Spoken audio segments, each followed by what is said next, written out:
Good morning, everyone. So I think today we'll do something a little different, but we'll stay on the topic of death. Um, we won't lose this. We can't run away from it. Let's say it that.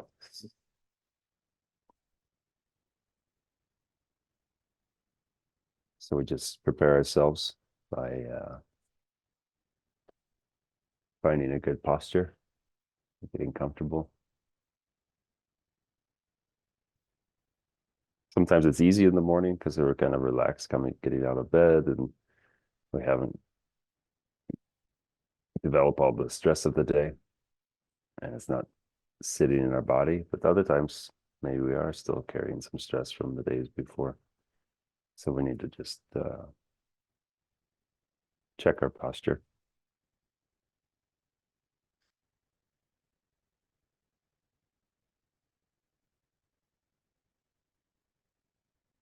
So whether we're sitting on a cushion or sitting on the chair, just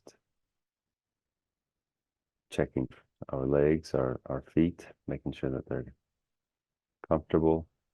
There's no tension in the knees. And if you're sitting in a chair, to sit a bit forward, um, not all the way back in the chair, so the back's not resting against the back of the chair.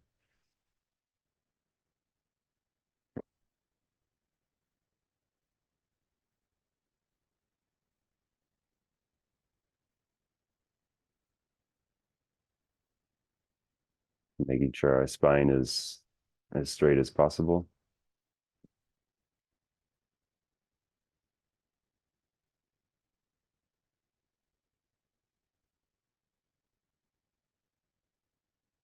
So not uh, too much forward, not too much backward, just finding that balance.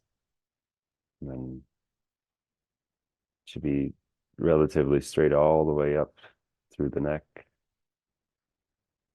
to the crown of the head.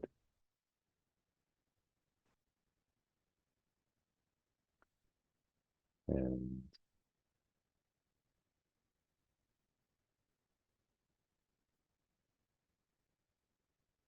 kind of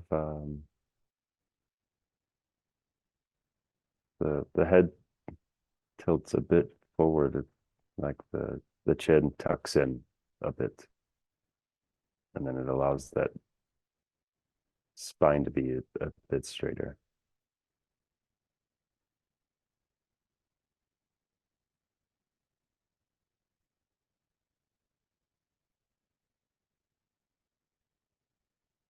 And our arms are just gently hanging to our side. And we can bring our hands together, the right hand on the left, thumbs touching.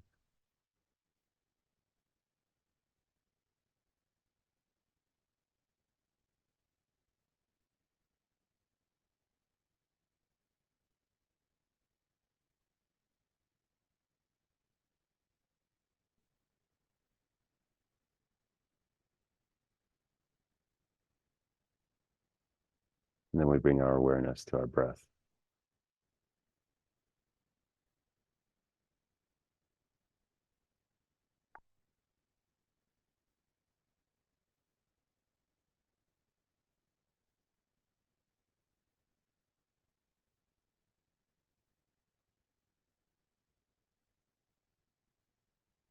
So as we inhale, we can feel this air, this breath filling our lungs, filling our stomach.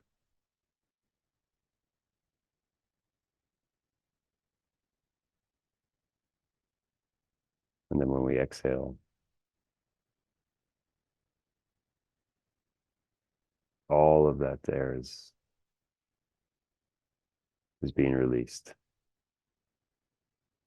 So there's this expansion and contraction.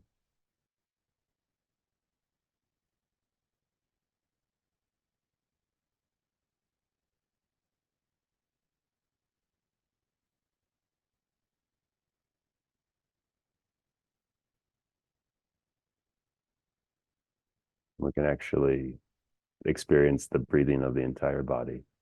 So when we're breathing in, we can feel how this air pervades the entire body, every cell in our body, and reinvigorates each and every cell, giving it new life.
And then we bring to mind our motivation, our bodhicitta motivation.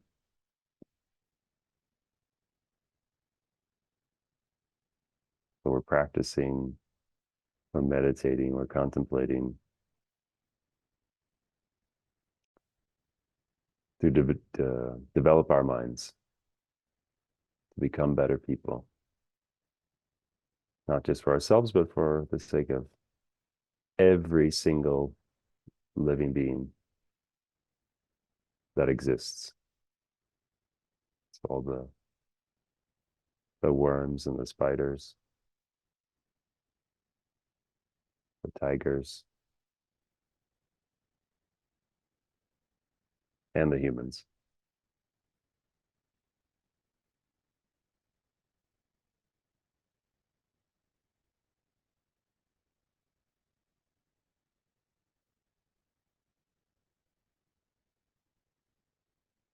Because they're all suffering. And they all have this innate wish to be happy.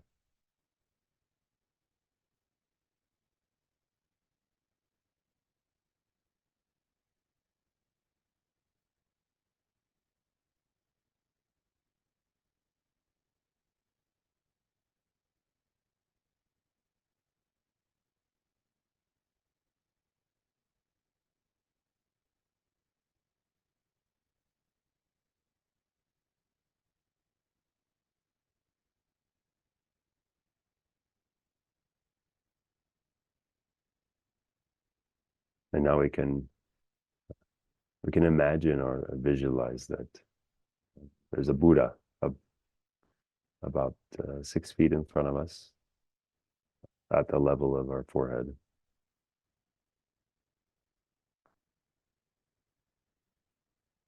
And it's okay if you can't visualize the Buddha.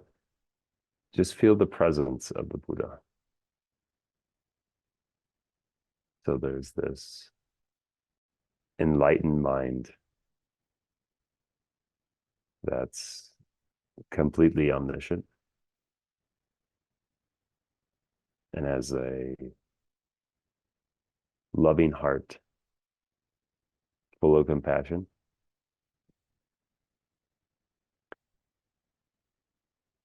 And this compassion, this love, it just pervades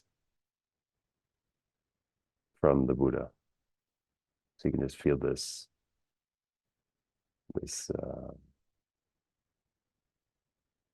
this warm, soft energy.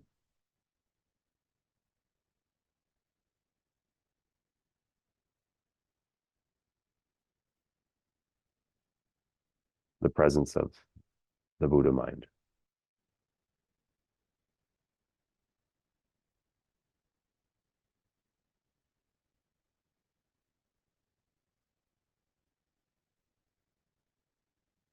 And this energy, it radiates in all directions. So it's radiating towards you.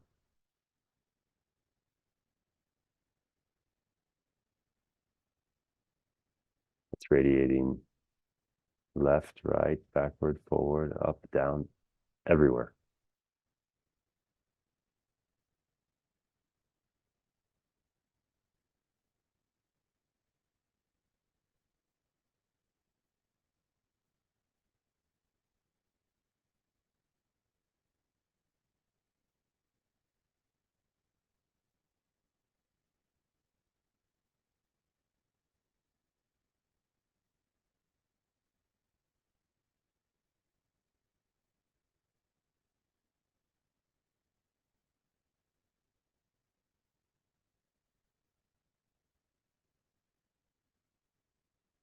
So it's important that when we're doing our meditations, that it's not just analytical, it's not just in our head,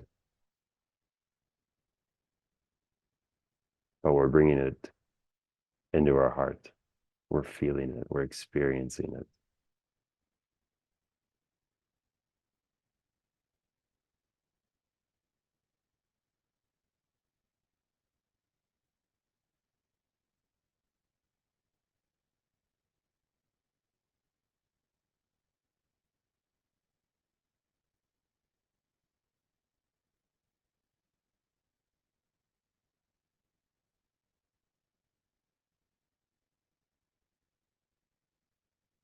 And we can imagine that the Buddha slowly comes above our head.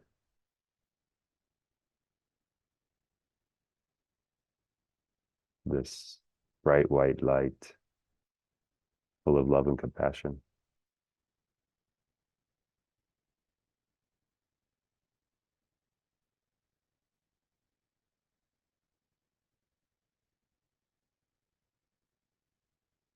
And the Buddha completely transforms into a white light. So the image dissolves into white light.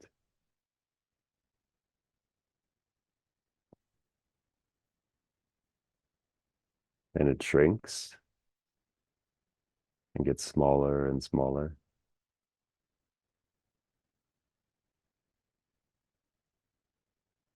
And becomes the size of maybe a pea, maybe a grain of rice. Really small as you can visualize it.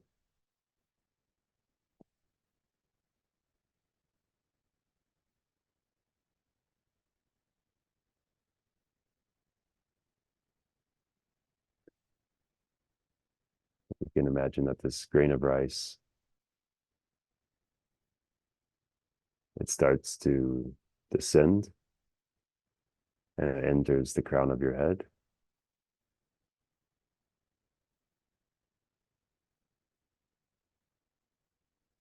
Travels down through your throat chakra.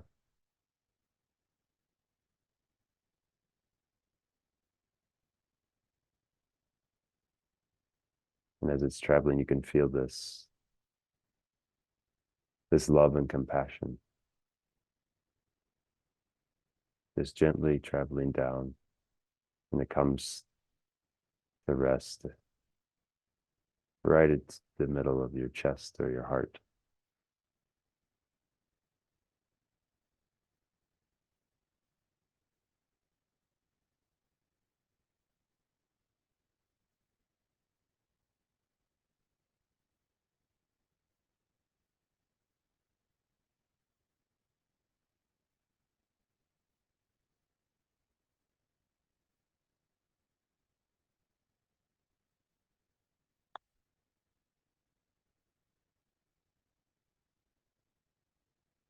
So we can feel this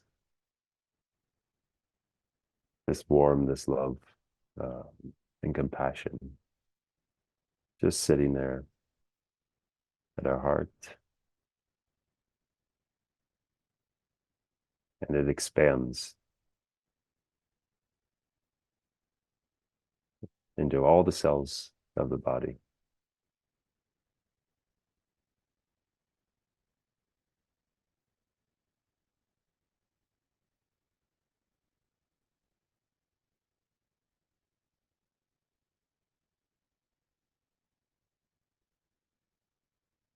So here we are,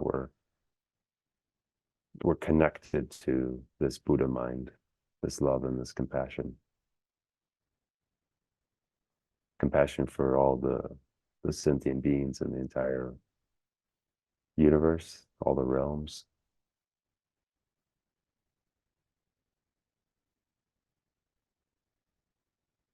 So we're completely connected.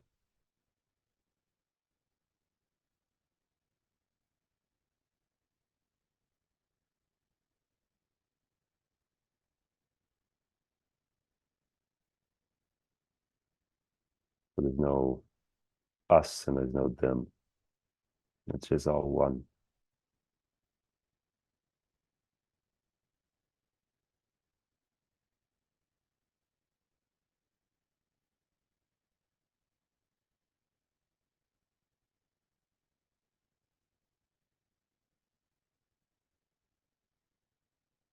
And so we contemplate our life, how much of our life is already passed by. And we don't know how much we have left.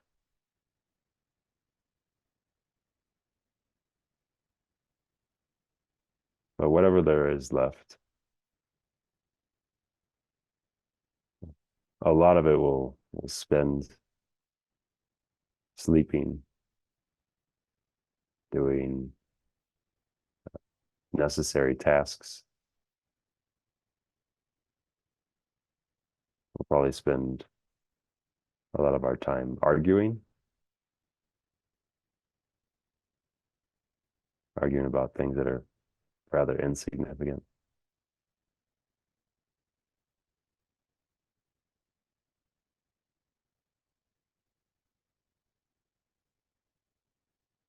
So if we're doing all of those things, it doesn't leave much time to practice Dharma, to develop a good heart.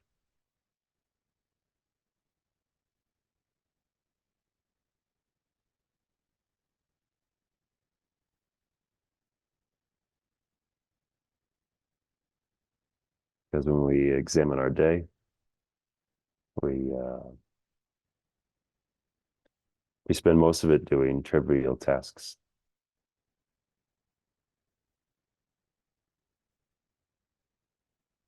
So there's very little genuine practice.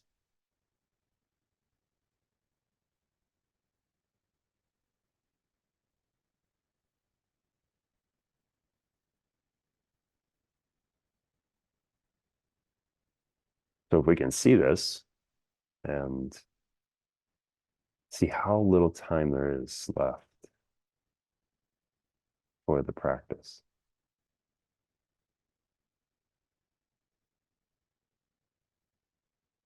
this should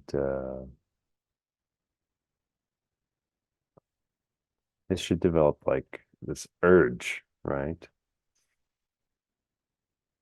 That we should use it really well.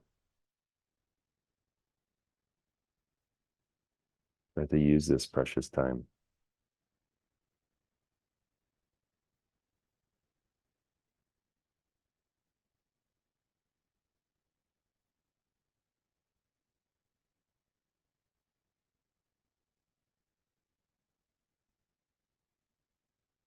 Because this life is very limited.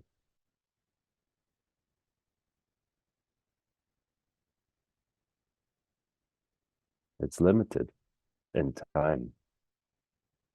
But we've met the Dharma. We've met teachers. We've met friends that support the Dharma. So we have all these great conditions. We have a body. We have a mind. We don't have too many physical limitations. We don't have too many mental limitations.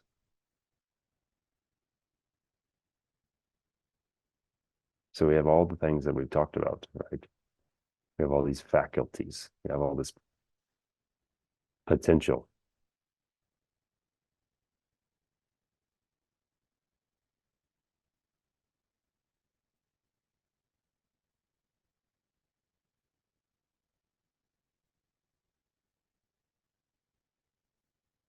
So with that, we need to use this time to recognize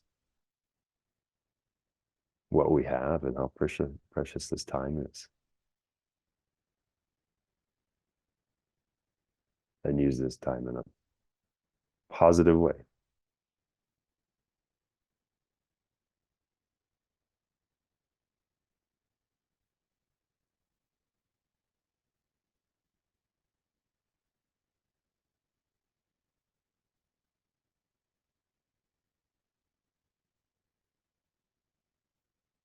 So I guess it's kind of like uh, we're going through life like a cow, trying to eat every patch of grass that's on the edge of a cliff.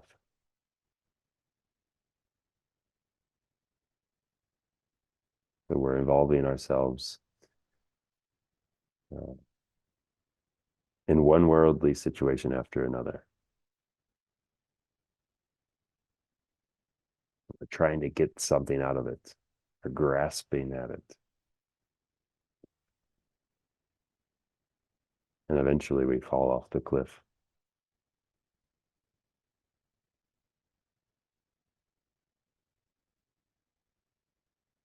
And when we fall, we're still unsatisfied.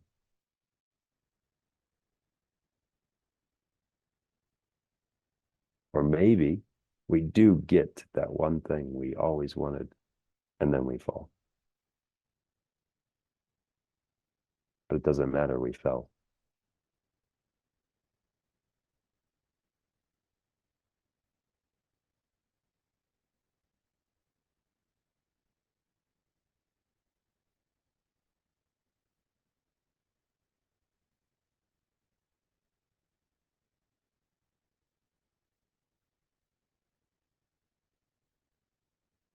So we really need to see how precious this time is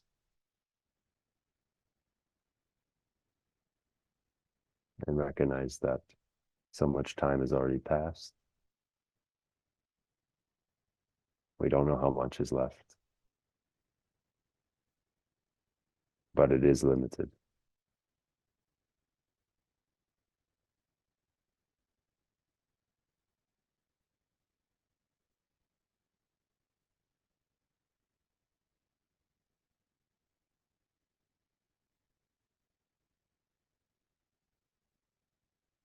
And we can also think that around the world, we can see many palaces or castles,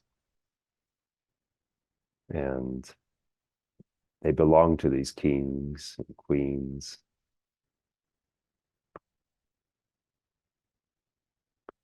But in most cases, the kings and the queens, they've gone. They're not there. There's just this building that's standing there as a museum.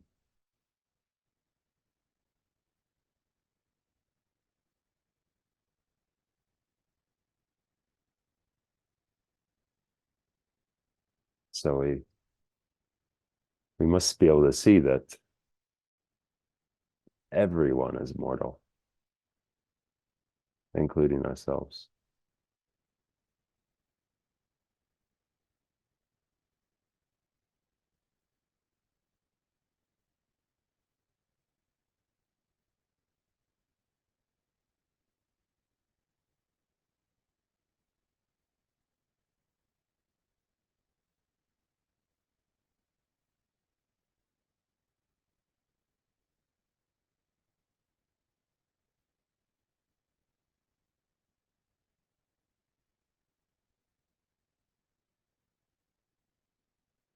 So we have to ask ourselves, right? We have to ask ourselves if we're really succeeding in eliminating negativity and practicing virtue.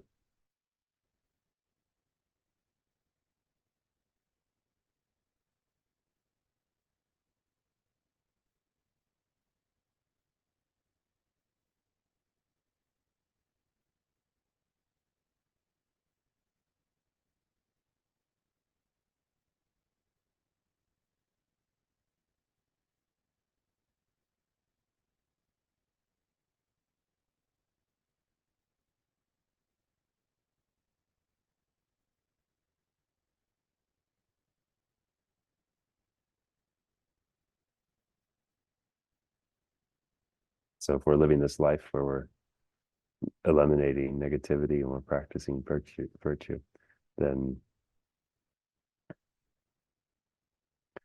we can die without any regrets.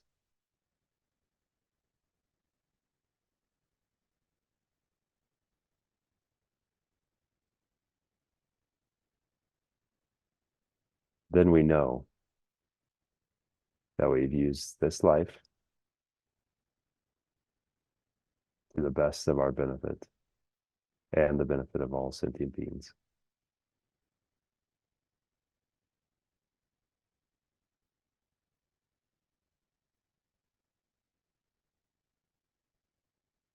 And it's by doing this that we become better people.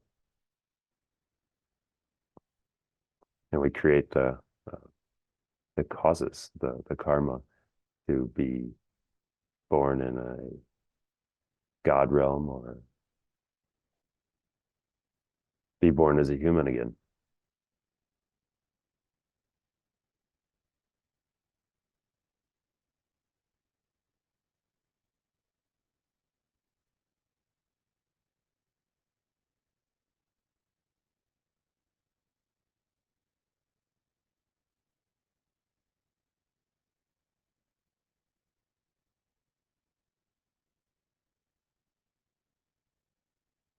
So it's as simple as that. Using our limited time that we have remaining to create virtue.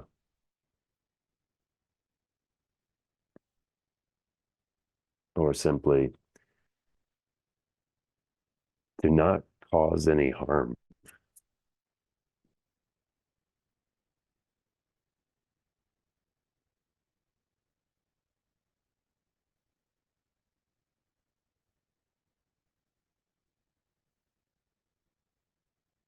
And if we can feel that in our heart, with this connection that we have to the Buddha mind,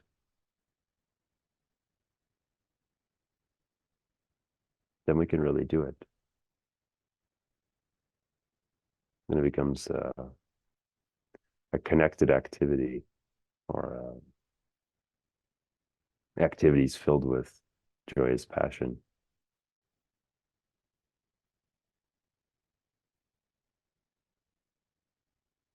And it spreads, right? So it spreads to all the people around me, all the animals, all the insects. And it just radiates and continues and proliferates.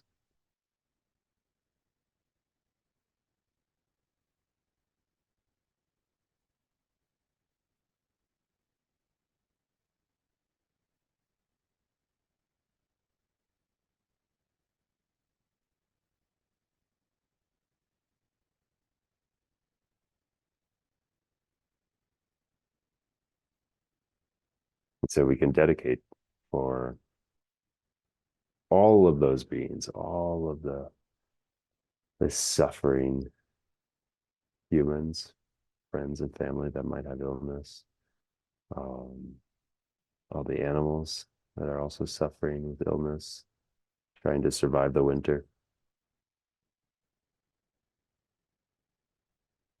And we can dedicate that. May their suffering come to an end quickly. May they meet the Dharma, become enlightened, and escape the grip of samsara.